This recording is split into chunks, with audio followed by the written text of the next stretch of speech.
This is CBN NewsWatch. Hello, everyone. Thank you so much for joining us for CBN NewsWatch. I'm George Thomas. We begin in the Middle East, where tensions are once again flaring as Iran threatens to enrich uranium beyond levels agreed to in the 2015 nuclear agreement. President Trump pulled the United States out of that deal. Now, Iran's Atomic Energy Agency says by June 27th, it will surpass the 3.67% enrichment maximum level required by the agreement. The Iranian announcement comes only days after the United States blamed the Islamic Republic of exploding devices on two Norwegian oil tankers in the Gulf of Oman. The Pentagon provided what it says is visual proof, you see it there, of Iranian Revolutionary Guards removing one such device from a tanker. Some of America's allies remain a bit skeptical of the evidence. Appearing on various Sunday news programs, U.S. Secretary of State Mike Pompeo said the evidence is concrete.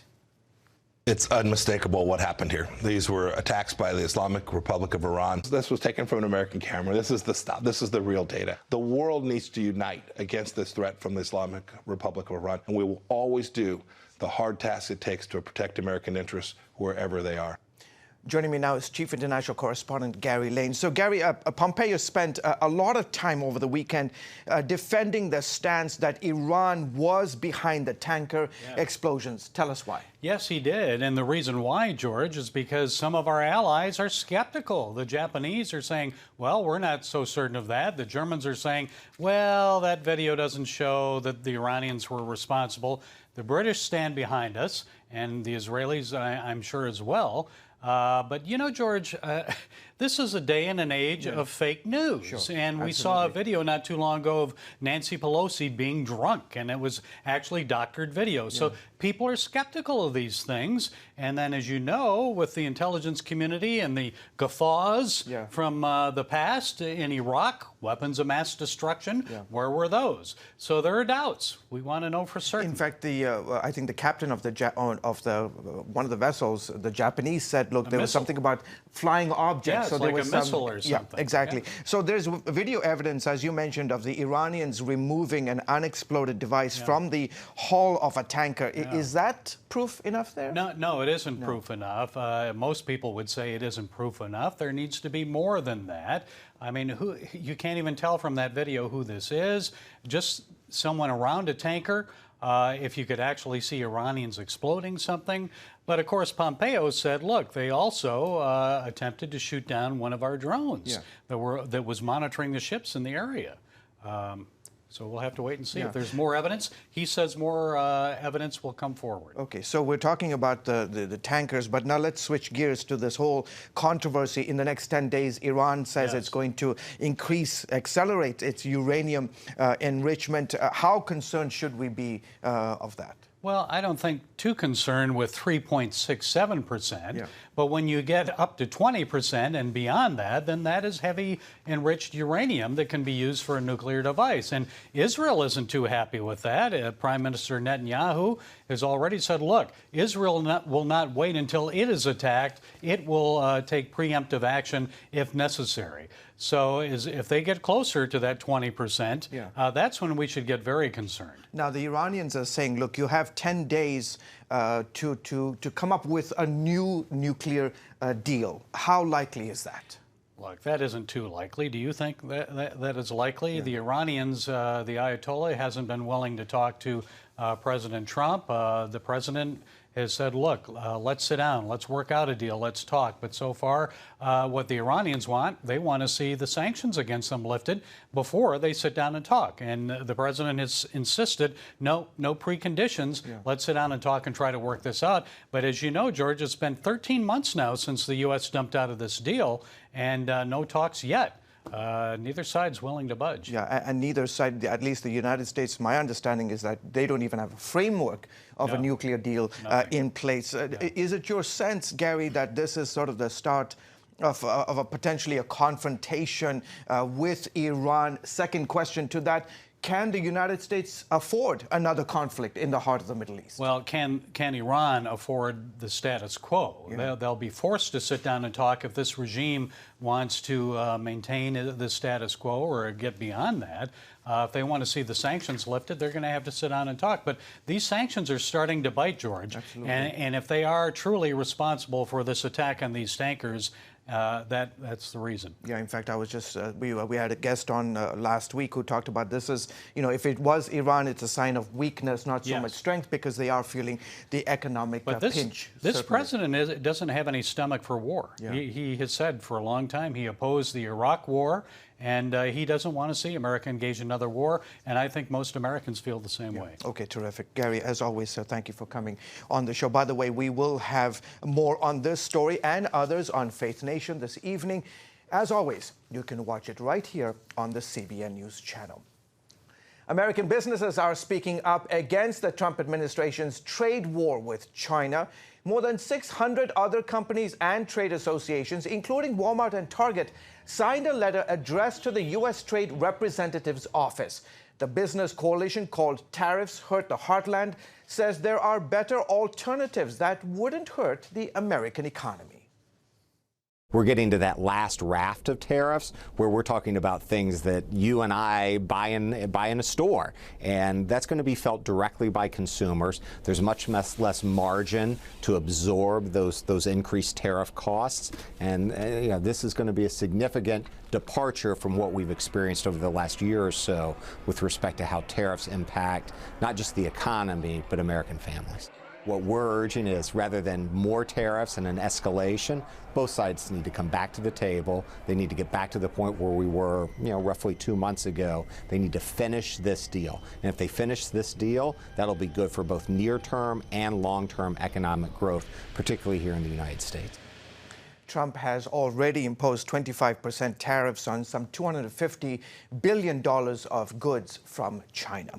Boeing is still working to recover after hundreds were killed in two separate crashes within the last year. A total of 346 people were killed between the Lion Air crash in October and Ethiopian Airlines crash in March. CEO Kevin McAllister spoke at the Paris Air Show today, saying the company was very sorry for the loss of lives.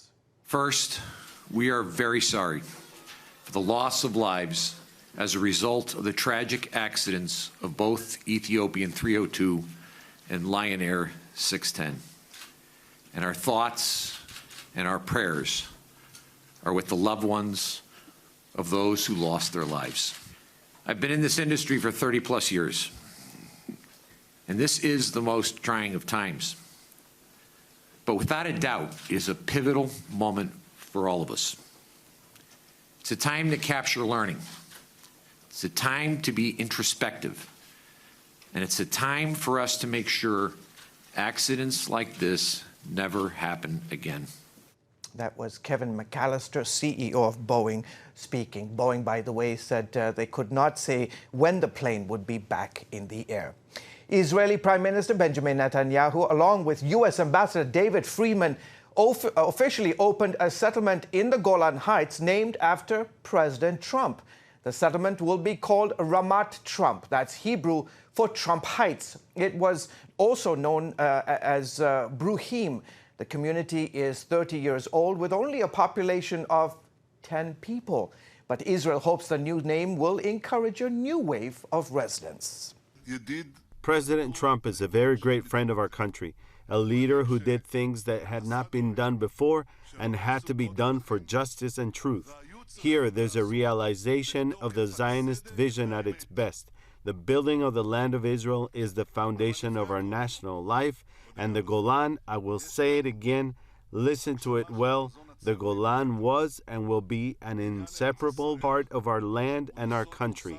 The Golan is Israeli. Anyone who ever has visited the Golan Heights and received the tours, especially the tours from the IDF, but almost any tour, causes you to know immediately, without any requiring any great insider wisdom, that this is incredibly important territory for the state of Israel. Few things are more important to the security of the state of Israel than permanent sovereignty over the Golan Heights. It is simply obvious. It is indisputable. It's beyond any reasonable debate. The ceremony follows President Trump's decision to recognize Israeli sovereignty over the strategic area on Israel's northern border. Israel captured the Golan Heights from Syria in the 1967 Six-Day War and annexed it in 1981. No country recognized it until President Trump. Coming up, why millions of citizens took to the streets in a massive show of protest in Hong Kong over the weekend. And before the break, here's a look at what's trending on CBNNews.com.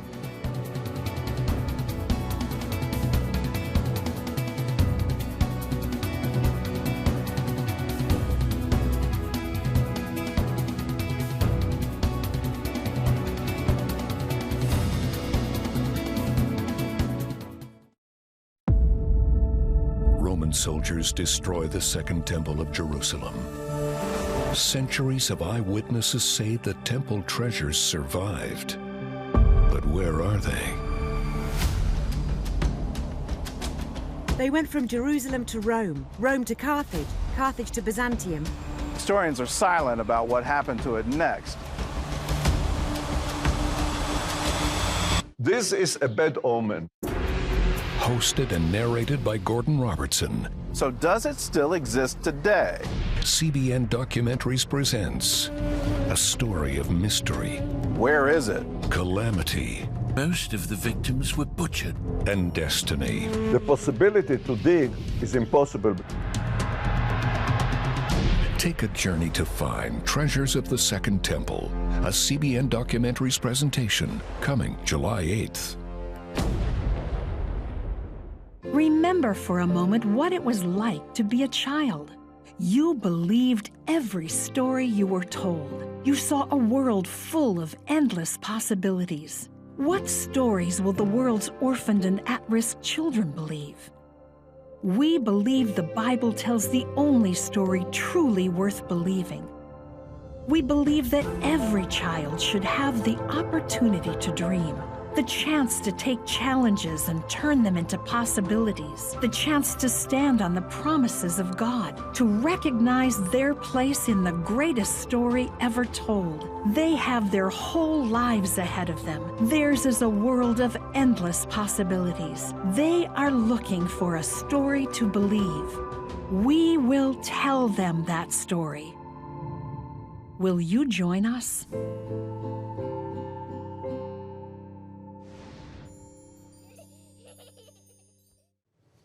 Welcome back to the CBN News channel. Now to Asia, where close to 2 million protesters have filled the streets of Hong Kong over consecutive weekends in massive demonstrations against planned changes to Hong Kong's extradition law. The law will enable suspects in Hong Kong to face trial in neighboring mainland China. That is a move that critics believe will undermine the integrity of the legal system of Hong Kong. And they say it would allow Beijing to extend tighter control over the country. The last time Hong Kong faced massive rallies was back in 2014. That is when teen activist Joshua Wong led millions of Hong Kong students in pro-democracy protests under the umbrella movement. CBN Asia correspondent Lucille Talusan joins us now with more. Lucille, why are millions of Hong Kong residents threatened by this extradition law? Yes, George, because the extradition law is a threat to the judicial and legal independence of Hong Kong from mainland China. And this is also going against the agreement made during the 1997 handover of Hong Kong to mainland China. Under the one country, two system agreement, this accorded Hong Kong its own economic and legal it has systems. So the people in Hong Kong are really rallying against this extradition law.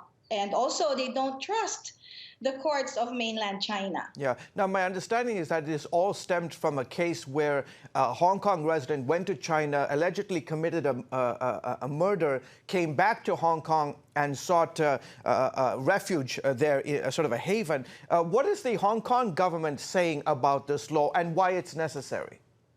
Well, yeah, that's the Hong Kong government is saying that this extradition law will prevent that from happening for Hong Kong to turn into a haven of fugitives. They were not able to, I think, they were not able to make a case against this Hong Kong resident because there was no enough laws to do that, and he cannot be sent to mainland China to do that. But statistics show that there's low percentage of crime in Hong Kong. I just mentioned at the top of this, Joshua Wong, he was released from prison Monday morning. How will his presence make an impact to the massive demonstrations? In fact, you were able to interview him in 2014 during the pro-democracy rallies. What were your impressions of him? Yeah, well, first of all, he's already making a big impact because the crowds were already they were already fizzling out. But now that he's out again, the crowds are again going to the streets. And when we interviewed him in 2014, he was just like, a frail-looking, like high school student. He was, well, I think he was in first year college. He was 18 then. But he has really strong faith in God. And so I also believe that what we're seeing in the news of church groups sing to the Lord, hallelujah, I think this is also an influence of Joshua Wong, who is very vocal about his Christian faith. Yeah, on that very topic, as you mentioned, Christian churches are also participating in the rallies. And as you said, they've been singing songs like Hallelujah to the Lord. And we have a clip. Let's play it, Mr. Director.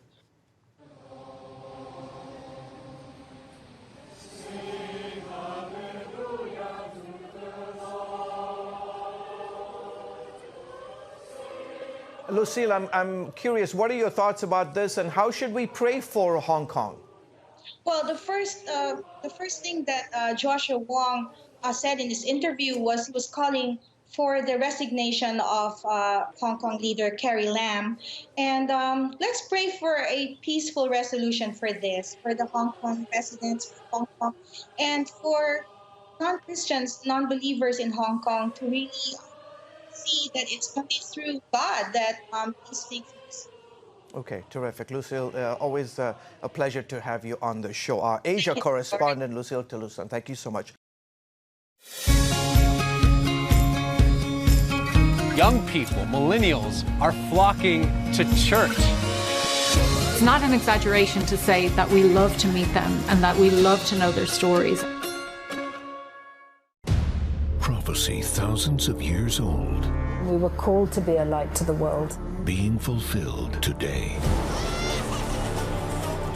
Discover how. Get to life. Call 1-800-700-7000. We consider it our duty to reach out and help others around the world. For a gift of $10 or more, you can own the acclaimed CBN documentary To Life. Just call 1-800-700-7000 or log on to CBN.com.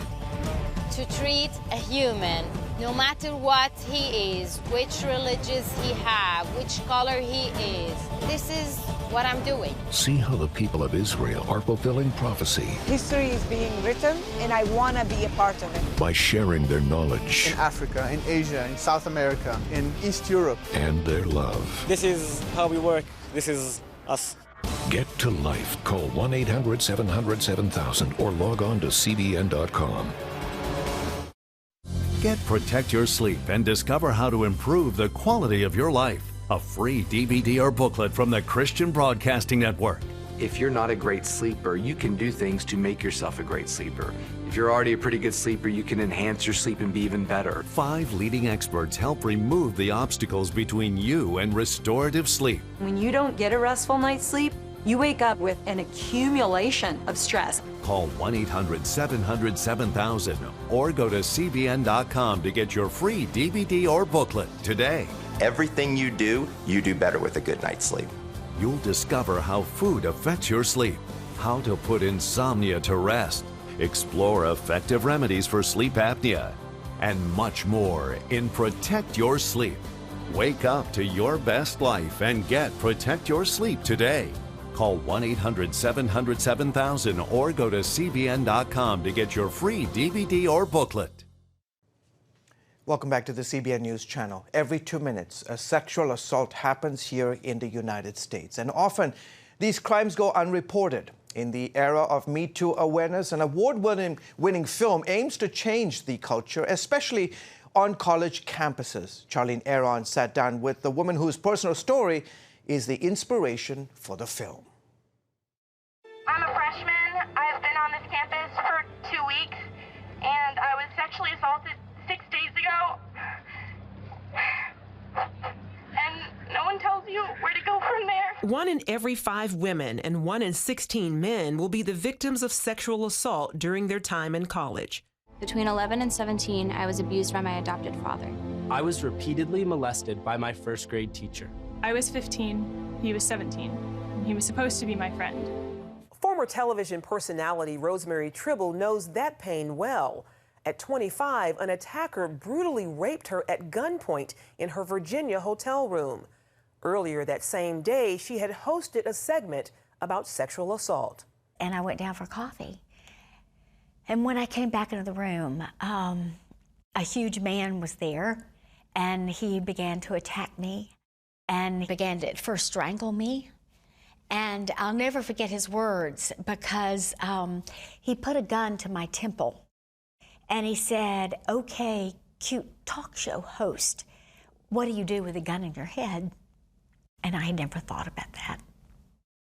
And it was a night of absolute complete horror. The attack left Tribble in a constant state of fear. I'd always been a very trusting and open person, and suddenly I had this wall around me of real fear. One of my challenges in healing was that within the next 6 months, my husband began running for the United States Congress. And so it made it even harder, because I was torn inside, but putting on a happy face of the candidate's wife. And then he was elected. As a Christian, she leaned on faith for healing, which included forgiving her attacker who was never caught. And I said to the Lord, "Lord, I forgive the man that raped me. And I will pray the rest of my life that someone will tell him about Jesus and forgive him, and that I will spend eternity with the man who raped me." In 2010, she wrote a book about her experience and now helps others find healing through her nonprofit organization, Fear to Freedom.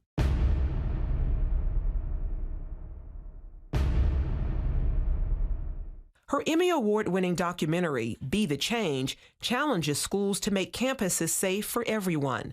Her work began at Christopher Newport University in Newport News, Virginia, where her husband now serves as president. I think that it has encouraged women to come forward, and sometimes confidentially and sometimes revealing their names. There has been such a stigma in the past about talking about being wounded by sexual abuse, whether it's child abuse or sex trafficking or being violated. Fear to Freedom Executive Director Tricia Russell says a big part of the program focuses on male students. For the young men, you know, they're going to be the ones that make a big change in this, because they need to be the ones that tell their friend, "That's not okay. Yeah. Don't do that. That's not good behavior." More than 50 colleges and universities across the country have embraced this effort and hosted events, including Radford and George Mason. When we first started Fear to Freedom, that was, I guess I wrote the book 11 years ago, and maybe 7 years old started the Fear to Freedom. Very few people were really talking about this yet. Russell says it now extends well beyond the campus itself. We partner in each college town with the hospital and also community partners, crisis centers, counseling centers, shelters, and even domestic violence shelters. They encourage students to take an active role by putting together aftercare kits for assault victims. These are helpful because after an assault, a victim's clothing is kept for evidence. So each kit contains a t-shirt, sweatpants, and toiletry items. A lot of victims were having to leave the hospital in either paper scrubs or hospital gowns. And you've already been through the most traumatic and humiliating thing in your life, and now you're going to have to walk out like that. Also included a personal note of encouragement from a student. And I think that's a moment that really blesses both the student, but also blesses the person that was sexually assaulted. Since 2011, student volunteers have put together more than 20,000 aftercare kits. Russell says the impact on survivors has been overwhelming. They're just amazed that someone packed this or did this for them. A lot cry, a lot just are just heartbroken to begin with, but this just helps them. While Tribble recently retired as head of Fear to Freedom, her legacy and achievements are well recognized. Earlier this year, the Virginia General Assembly awarded her a commendation for helping other victims find freedom. What was meant for evil, I truly believe was made for good, because I would have never begun this nonprofit. I would have never been able to come forward and really be someone that could be a voice for the voiceless. Charlene Aaron, CBN News. Thank you, Charlene. After the break, what one NFL player is doing to give back to the community and inspire young fans. Are you suffering from feeling tired or worn out during the day? Can you not turn off your brain at night? You are not alone. Hi, I'm Dr. Michael Bruce, the sleep doctor, and I've partnered with the Christian Broadcasting Network, and we're gonna bring you some unbelievable information that you can use tonight to get a better night's rest. Wake up to your best life. Call 1-800-700-7000 or go to cbn.com to get your free copy of Protect Your Sleep today. If you want to be an attorney with a passion for serving people and for excellence, Regent University needs to be high on your list. Regent's award-winning law school doesn't just create lawyers. We create leaders, judges, prosecutors and defense lawyers, civil litigators, and leaders in government. My focus has been trying to really make sure we have the future leaders we need for the bench and the bar and for society generally. You'll learn from highly credentialed leaders who are current and former judges, distinguished scholars, and ACLJ counsel. I'm so glad I chose Regent. The relationships here have been amazing. The faculty have been amazing. Not everybody's called to the same thing when they leave law school, but they're called by God who has a purpose for their lives, and He is going to use that education to make a difference in the world. Regent will prepare you to be a purpose-driven, practice-ready lawyer. To start your rewarding law career, complete the online application, submit your transcripts, and take the law school admissions test by July. Apply today. If you want to be an attorney with a passion for serving people and for excellence, Regent University needs to be high on your list. Regent's award-winning law school doesn't just create lawyers. We create leaders, judges, prosecutors and defense lawyers, civil litigators, and leaders in government. Ready to become a purpose-driven, practice-ready lawyer? To start your rewarding career, complete the online application, submit your transcripts, and take the law school admissions test by July. The Philadelphia Eagles spent the weekend giving back to the community. Jackson told NBC Sports he is very blessed and fortunate and feels it's his responsibility to give back. He spent Saturday hosting a youth football camp during the day and then handed out food and clothes to those in need that evening.